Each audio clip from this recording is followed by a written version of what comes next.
Shalom anak-anakku yang kukasihi, salam sejahtera untuk kita semua. Di hari ini kita akan memulai pembelajaran kita, tapi sebelumnya kita akan memulainya dengan doa. Tuhan, kami bersyukur untuk hari ini Tuhan.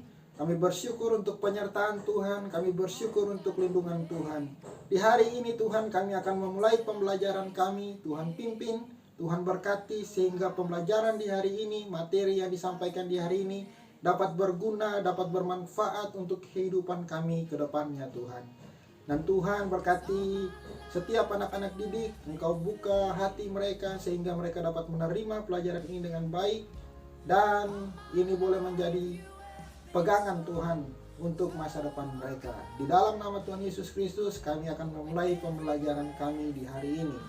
Amin. Anak-anak semua, materi pembelajaran kita di hari ini adalah Tuhan pedoman keluargaku. Nah, lewat materi pembelajaran ini, tujuan yang akan kita capai di pembelajaran pertama ini adalah siswa dapat menjelaskan pengertian keluarga, baik secara umum maupun secara Kristen. Dan di samping itu juga, siswa dapat memahami bentuk keluarga yang sekarang ada di tengah-tengah masyarakat. Mendengar kata keluarga, pastinya itu bukan sesuatu yang asing di telinga kita atau di pengetahuan kita. Nah, namun dengan demikian, banyak sekali definisi yang berbeda tentang keluarga. Meskipun demikian, terdapat kesamaan-kesamaan dan rumusan. Dalam rumusan yang berbeda tersebut dengan ciri-ciri pokok sebagai berikut. Yang pertama, keluarga merupakan kelompok atau persekutuan sosial yang paling kecil. Lalu yang kedua, keluarga terbentuk apabila ada ikatan darah. Lalu kemudian perkawinan atau adopsi. Lalu pengertian yang ketiga adalah keluarga merupakan suatu persekutuan yang berawal dari dua orang yang berbeda jenis kelamin, yang pastinya adalah laki-laki dan perempuan, yang diikat dalam ikatan pernikahan. Semua itu adalah pengertian dari keluarga secara umum. Dapat dilihat dari ciri-ciri sebagai berikut yang tadi sudah dijelaskan. Anak-anakku yang kukasihi, di dalam kehidupan bermasyarakat kita akan mengenal dua bentuk keluarga. Keluarga yang pertama adalah keluarga bati. Keluarga bati yaitu keluarga yang terdiri dari ayah, ibu, dan anak-anak. Jadi merupakan sebuah keluarga inti. Ada ayah, ibu, dan anak-anak. Nah, bentuk keluarga yang kedua kita kenal dengan keluarga besar. Keluarga besar yaitu keluarga bati ditambah kerabat yang lain yang memiliki hubungan erat, hubungan darah. Misalnya kakek, nenek, paman, bibi, sepupu, kemenakan, dan sebagainya. Itulah yang disebut dengan keluarga besar. Nah, keluarga juga memiliki pengertian di dalam agama Kristen. Nah, keluarga Kristen adalah persekutuan hidup antara ayah dan ibu dan anak-anak yang telah percaya dan menerima Yesus Kristus sebagai Tuhan satu-satunya juru selamat secara pribadi, serta meneladani hidup dan ajaran-ajarannya dalam kehidupan sehari-hari. Nah, jadi yang paling pertama di dalam pengertian keluarga Kristen adalah hidup antara ayah, ibu, dan anak-anak yang telah percaya dan menerima Yesus Kristus sebagai Tuhan dan Juru Selamat satu-satunya secara pribadi. Lalu kemudian di samping itu juga kita harus meneladani hidup dan ajaran-ajarannya dalam kehidupan sehari-hari. Terlihat di mana? Di dalam Alkitab. Apa yang sudah Yesus ajarkan dan apa yang sudah Yesus hidupi. Ada banyak sekali hal-hal penting yang Tuhan ajarkan.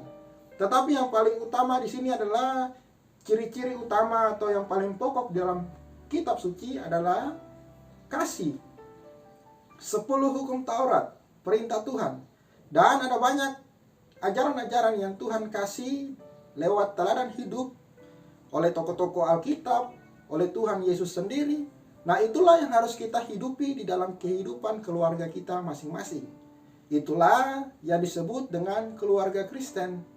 Keluarga Kristen tidak pernah hidup sembarangan, tidak pernah hidup di dalam dosa, tidak pernah hidup di dalam keputusan-keputusan yang keliru di dalam Tuhan. Anak-anak semua, kita pasti akan menimbulkan sebuah pertanyaan. Pertanyaannya demikian: mengapa Tuhan adalah pedoman dari kehidupan keluarga kita? Nah, nats pembimbing kita terdapat di dalam 1 Korintus 11 ayatnya yang ketiga, yang berbunyi demikian: tetapi aku mau supaya kamu mengetahui hal ini, yaitu kepala dari tiap-tiap laki-laki ialah Kristus. Kepala dari perempuan ialah laki-laki, dan kepala dari Kristus adalah Allah. Nah, dari skema ini kita dapat melihat bahwa kepala dari laki-laki itu adalah Kristus. Otomatis kepala daripada keluarga yang dibangun itu adalah Kristus. Nah, sumber segala berkat, sumber segala sesuatu yang Tuhan akan berikan kepada kita itu adalah melalui Tuhan. Manusia hanya bekerja di bumi, tetapi berkat itu datang daripada Tuhan. Nah, inilah yang harus kita pahami. Nah, nanti di pertemuan selanjutnya kita akan belajar mengenai peran Allah. Tetapi konsep dasar Tuhan pedoman keluarga kita itu adalah Kristus sebagai kepala keluarga. Mengapa demikian? Karena ketika atau setelah terjadinya sebuah perkawinan, di situ firman Tuhan mengatakan bahwa sebab itu seorang laki-laki akan meninggalkan ayahnya dan ibunya dan bersatu dengan istrinya, sehingga keduanya menjadi satu daging. Nah, itu adalah perintah Allah yang difirmankannya di dalam Kejadian 2 ayat 24. Itu adalah cikal bakal atau kisah awal di mana Tuhan membentuk sebuah keluarga. Dan otomatis ketika seorang laki-laki akan meninggalkan ayah dan ibunya, berarti laki-laki tersebut setelah menikah akan keluar, meninggalkan. Dan kemudian dia harus bersatu dengan istrinya, sehingga keduanya menjadi satu daging. Artinya di sini bukan meninggalkan, artinya menghilangkan ayah dan ibu, tetapi adalah titik kedewasaan ketika seseorang sudah menikah, dia harus meninggalkan segala sesuatu zona nyamannya, lalu dia bersatu dengan istrinya menjadi satu daging.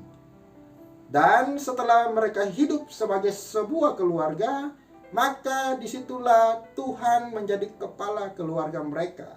Itulah konsep dasar daripada Tuhan pedoman keluarga kita. Nah, itulah pembelajaran kita di hari ini. Apakah adik-adik atau anak-anak murid semua, anak-anakku dapat mengerti pengertian keluarga secara umum, pengertian keluarga secara Kristen, dan bentuk keluarga yang ada di lingkungan masyarakat? Tugas yang harus anak-anak semua lakukan di rumah, yang pertama adalah apa yang dimaksud dengan keluarga Kristen. Yang nomor 2, apakah keluarga mempunyai arti yang sama dengan rumah tangga? Yang ketiga, gambarkan skema atau peta konsep keluarga dari teks Alkitab 1 Korintus 11 ayatnya yang ketiga. Yang keempat, tuliskan contoh nyata ajaran Kristus yang dilakukan dalam keluargamu. Selamat mengerjakan anak-anak. Nah, Pak Guru mengharapkan atau saya mengharapkan bahwa anak-anak semua dapat memahami hal ini sehingga tidak menyalahgunakan otoritas atau salah mengartikan arti keluarga. Karena hari-hari ini ada banyak sekali keluarga yang hancur, ada keluarga satu dengan yang lain tidak harmonis. Padahal keluarga itu adalah Tuhan yang ciptakan. Harusnya sebagai keluarga Kristen kita harus menghidupi ajaran-ajaran dan meneladani Kristus, karena Tuhan yang menciptakan keluarga. Demikian materi pembelajaran di hari ini. Kiranya anak-anak semua dalam keadaan baik, tetap jaga kesehatan di tengah-tengah pandemi yang sedang terjadi. Jangan lupa cuci tangan, pakai masker, pola makan yang sehat, sehingga adik-adik, anak-anak murid semua dengan keluarga dalam keadaan yang baik-baik saja. Salam hormat dari saya. Terima kasih.